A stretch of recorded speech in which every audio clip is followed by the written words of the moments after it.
First Nations TV, your news first.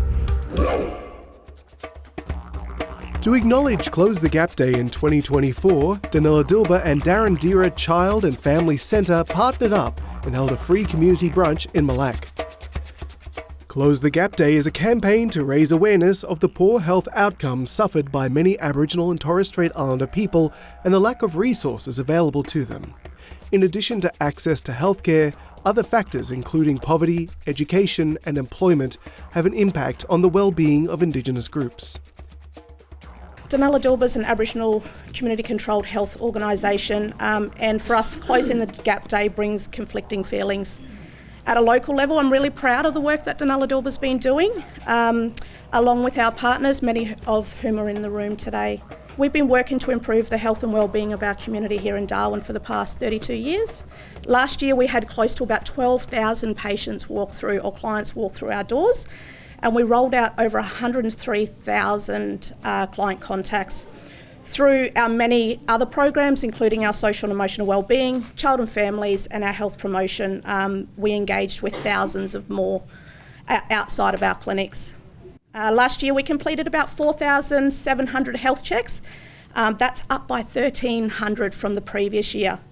We still have a long way to go before our community experiences the same level of health and wellbeing as non-Aboriginal Australians, and we also have to keep pushing and advocating for more work to be done by the government to implement meaningful policies that help us close those gaps. We're proud of the range of holistic services that we offer, from our AOD residential programs right through to our family and community service programs, like our FSS program, our Family Support Service, Homelessness Outreach, and of course this Child and Family Centre. Closing the gap is not just a goal for us, it's a fundamental principle that guides everything that we do together. I've come in from the community, in a little isolated community in Manyalaluk, but then I've moved to Catherine and I got sick, and then I got sick again, so I come up to Darwin. Danila Dilba provided a lot of care for me, and it's been really good that I've been visiting Danila Dilba, attending all my appointments, and I see that they've done a good service. We work on the HIPPY program, the Home Interaction Program for Parents and Youngsters at Anglicare here in Darwin, and we love coming to Darrandirra and meeting new families and spending time with the community and with the amazing staff and service providers that come in here.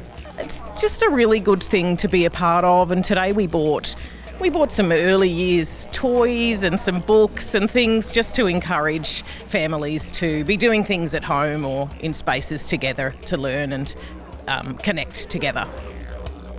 A Productivity Commission update for Closing the Gap was recently released, providing details that only 5 of the 19 socio-economic targets have been met.